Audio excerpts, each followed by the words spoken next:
ఆనందంగా ఉండాలి, సంతోషంగా ఉండాలి. మీరు ఏ విషయంలో చింతపడొద్దు, దిగులు పడొద్దు. మీరు ఆనందంగా ఉండాలి, మీరు ఎల్లప్పుడూ ఆనందంగా ఉండాలి అని నేను కోరుకుంటున్నాను. అపవాది ఏమో మీరు గొడవలు పడాలి, మీరు చికాకులు పడాలి, నీ దేహాన్ని పాడు చేసుకోవాలి అని అపవాది వాడు తిరుగుతాడు. ప్రభువు కోరుకునేదేమో మన బ్రతికించేది, అపవాదేమో మనల్ని నాశనం చేసేది. ఇప్పుడు నువ్వు ఎవరి మాట ఏంటున్నావు? అపవాది ఎవరిని మింగుదలా అని గద్దించు సింహం వలె తిరుగుతుంది. మరి నువ్వు ఎవరి మాట వింటున్నావో, ఎవరిని పోలి నడుచుకుంటున్నావో ఒక్కసారి నువ్వు ఆలోచించు.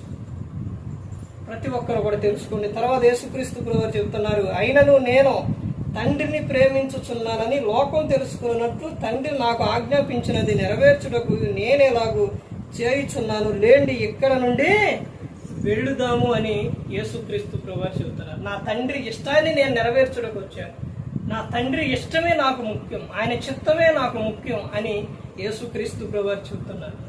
ప్రతి ఒక్కరు కూడా గమనించుకోవాలి, ప్రతి ఒక్కరు కూడా తెలుసుకోవాలి. నువ్వు ఏ విషయంలో అపవాదికి చిన్న అవకాశం ఇచ్చావో అపవాది నిన్ను ఆట ఆడుకుంటాడు అనమాట.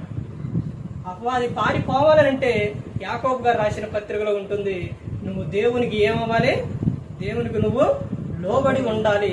అప్పుడు నువ్వు అపవాదిని ఎదిరించగలుగుతూ అప్పుడు వాడు నీ యొద్ద నుండి పారిపోతావు. అది ప్రతి ఒక్కరు కూడా తెలుసుకోవాలి. ఎవరో కూడా నశించి నరకానికి వెళ్ళిపోకూడదని యేసుక్రీస్తు ప్రభువు ఈ లోకానికి వచ్చి మనందరి కోసం సిలువలో తన ప్రాణాన్ని పెట్టారు. ప్రతి ఒక్కరు కూడా దేవుని యందు భయభక్తులు కలిగి పరిశుద్ధాత్మ మాట ఇంటూ హృదయ శుద్ధిని కాపాడుకుంటూ క్రీస్తుని పోలే నడుచుకున్నప్పుడు ఈ లోకం విడిచిన పరలోకానికి చేరుకుంటారు.